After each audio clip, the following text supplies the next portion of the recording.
what do you do when life gets complicated and you don't feel like creating art? A few years back, my home was filled with stuff emptied from the 3-story historic bank where my former business once lived. The clutter was almost overwhelming. I felt that creating art would not be a part of my life anytime soon. The business of closing down a business after spending the day remodeling our rental property found me battling exhaustion, and I was still processing the loss of my mother. I had plenty on my mind, but didn't really want to sacrifice art. I looked for a project to work on in the small space that I had forged in the middle of all my stuff stacked in the lounge. Money was tight, so I had to choose to limit myself to materials I had on hand and that I could find in the middle of the muddle. Whatever I chose to do, it had to be done with minimal apprehension. My own expectations, often impossibly high, they just had to go. So how did I do this? To avoid the pressure I often felt when I created narrative realistic work, I chose to create circles, squares, and lines. Primary colors, red, blue, and yellow,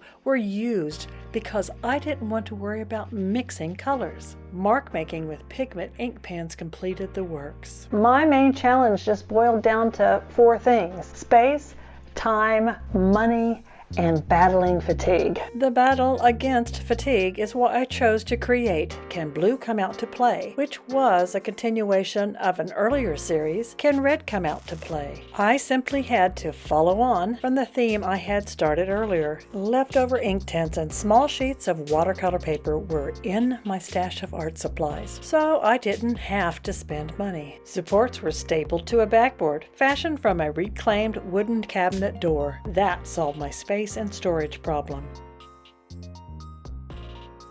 I loved the results. Most importantly, I felt my creative nature once more reinvigorated. How can you do this too? First thing, whatever the realities in your life, you determine what you can do within your boundaries. And then list your challenges and then find simple ways to do them. I recommend writing down your challenges and the solutions you come up with. Kickstart your creativity by looking for ideas based on a work you've already created.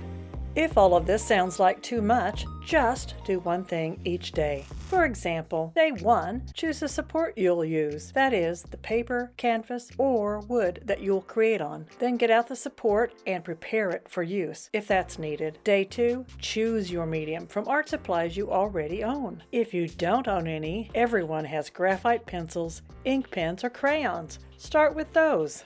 Day 3, start creating. If you don't know what to do, then do like I did and start with basic geometric shapes. Remember, take the pressure off yourself. Nothing is a mistake. The point is to simply start doing. If you don't like how it turns out, it's not a disaster. The win is you are creating again. The 4th recommendation is celebrate your victory every time. Mine was simply, I stepped up to the mirror and gave myself a high five. Then I wiped the fingerprints off. Then lather, rinse, and repeat. My final challenge I haven't talked about is time. Art was important to me, so I chose to schedule it in my diary like an appointment. Evenings, a few dedicated times a week. So go on, make an appointment with yourself. Soon, you'll have an interesting collection of your own. And most importantly, you will be creating again. These rules proved to be useful once again last year when we had to pull up the floors and replace them in the older part of our home, which brought on a lot of chaos. You can see the results for that search of inspiration by clicking here. It's the first of a 5-part episode, Red Playground, Finish What You Started. Thank you for joining me. I hope you'll come on over to the next video.